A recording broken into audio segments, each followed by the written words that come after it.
Craft cooking by Suvarna या चॅनलमध्ये स्वागत आहे। पहा आपण आज रेसिपी कोणती करत आहोत। साहित्य काय काय घेतलेलं आहे। टोमॅटो आहे, कांदा आहे, कोथिंबीर आहे, कोबी आहे, सिमला मिरची घेतलेली आहे चिरून। त्याचबरोबर या ठिकाणी पहा सोयाबीन आहे, पाण्यामध्ये आपण भिजत घातलेलं ते आपण मिक्सरमध्ये पाणी पिळून बारीक करून घेतलेलं आहे मिक्सरच्या भांड्यात।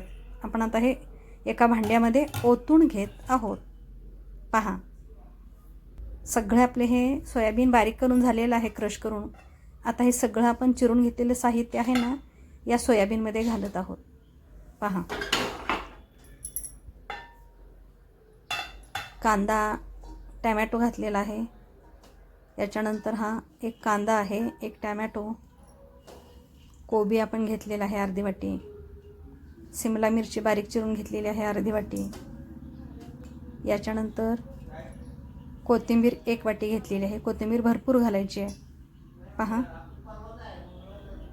सगळं आपण साहित्य एकत्र घेतलेलं। एक चमचा बेसन पीठ 2 चमचे बेसन पीठ घातलेलं आहे, 1 चमचा तांदळाचं पीठ आहे, हळद घातलेली आहे पाव चमचा, गरम मसाला पाव चमचा, तिखट घातलेला आहे मोठा 1 चमचा, त्याच्यानंतर चाट मसाला आहे ना हा आपण 1 चमचा चाट मसाला घातलेला आहे। पहा सगळं साहित्य आपलं घालून झालेलं आहे। ओवा घातलेला आहे पाव चमचा, मीठ आपण 1 चमचा घातलेला आहे।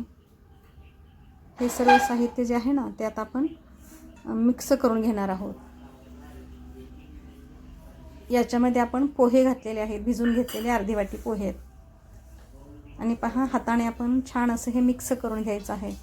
अगदी मळून असं घ्यायचं आहे, दाबून दाबून असं, म्हणजे एकजीव छान असं होतं। पहा याची थालीपीठ असू देत किंवा याच्या टिक्क्या असू देत, अतिशय छान असे होतात। तर आपण छोटी छोटी टिक्क्या करत आहोत, याला थालीपीठ म्हटलं तरी चालेल। तर अशा पद्धतीचं आपलं हे एक प्रकारे थालीपीठ पण आहे आणि टिक्की पण आहे। खूप छान, खूप सुंदर, चवीला छान लागतं आणि त्याचबरोबर अतिशय पौष्टिक असे आहे। पहा